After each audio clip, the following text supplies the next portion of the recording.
Σε μια ισορροπία τρόμου ανάμεσα στις αγγλοσαξονικές χώρες και στη Ρωσία, ζει ολόκληρος ο πλανήτης τις τελευταίες ημέρες, που με κομμένη την ανάσα παρακολουθεί τις εξελίξεις στην ευρύτερη περιοχή της Ουκρανίας, ανήμπορος φυσικά να κάνει κάτι και φοβούμενος για τα χειρότερα.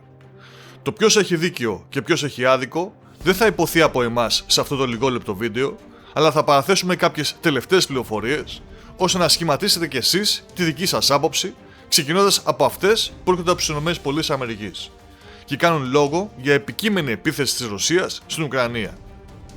Ειδικότερα, λένε ότι ο πρόεδρος Βλαντιμίρ Πούτιν αποφάσισε να επιτεθεί και ότι έχει ήδη δώσει τις απαραίτητες εντολές στη στρατιωτική ηγεσία.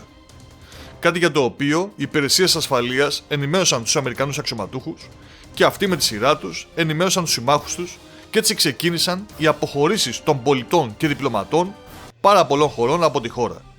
Φυσικά, εδώ υπάρχει ένα κομφούζιο, καθώς άλλοι αξιωματούχοι όπως ο Τζακ Σάλιβαν, ο σύμβουλος ασφαλείας του Λευκού Οίκου, δήλωσε ότι η επίθεση μπορεί να ξεκινήσει από στιγμή σε στιγμή, ενώ κάποια άλλα μέσα ενημέρωσης έγραψαν ότι υπόθηκε πως η επίθεση θα γίνει άμεσα, και κάποια άλλα όπως το Bloomberg, το Politico και το Der Spiegel, χρησιμοποιώντας πληροφορίες από Αμερικανούς αξιωματούχους, έδωσαν ακόμα και την ημέρα της επίθεσης, η οποία θα είναι η Τετάρτη 16 Φεβρουαρίου.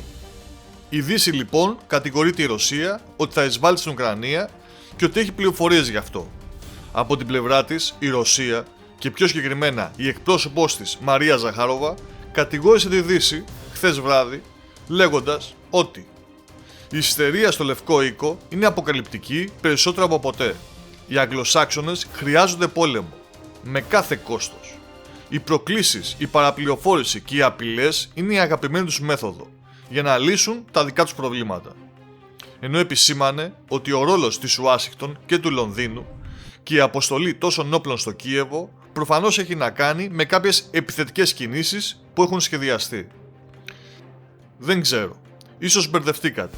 Ας τα πούμε λοιπόν πιο απλά.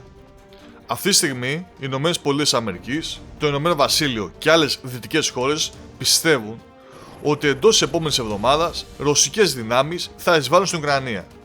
Κάτι το οποίο αρνείται η Μόσχα, αφήνοντας όμως ανοιχτό το ενδεχόμενο, αν υπάρξει επίθεση προς τους ρωσόφωνους στο Ντονμπάς, να επέμβει για να προστατέψει τον κόσμο. Περιμένουμε λοιπόν να δούμε αν, όπως λένε οι Δυτικοί, οι Ρώσοι και ο πρόεδρος Πούτιν, που όντως πιστεύουμε ότι είναι έξαλλος με την όλη αυτή τρέχουσα κατάσταση, επιτεθεί στην Ουκρανία. Ή δεν γίνει τίποτε, μα τίποτε, ή γίνει επιθετική κίνηση από τις Ουκρανικές δυνάμεις προς τους ρωσόφωνους. Αυτό όμως που φοβάται πιο πολύ η Ρωσία είναι ότι υπάρχει ήδη ένα πλάνο προβοκάτσιας ώστε να φανεί πως η Ρωσία επιτέθηκε, ενώ αυτή να μην έχει κάνει καμία τέτοια κίνηση. Σε αυτή τη σκέψη, οι Ρώσοι συμπεριλαμβάνουν και την περίεργη ανάρτηση του Bloomberg την περασμένη εβδομάδα πως η Ρωσία επιτέθηκε στην Ουκρανία και έτσι πιστεύουν ότι υπάρχει οργανωμένο σχέδιο, όπου τα περισσότερα δυτικά μέσα θα συμμετάσχουν. Εσείς λοιπόν τι πιστεύετε?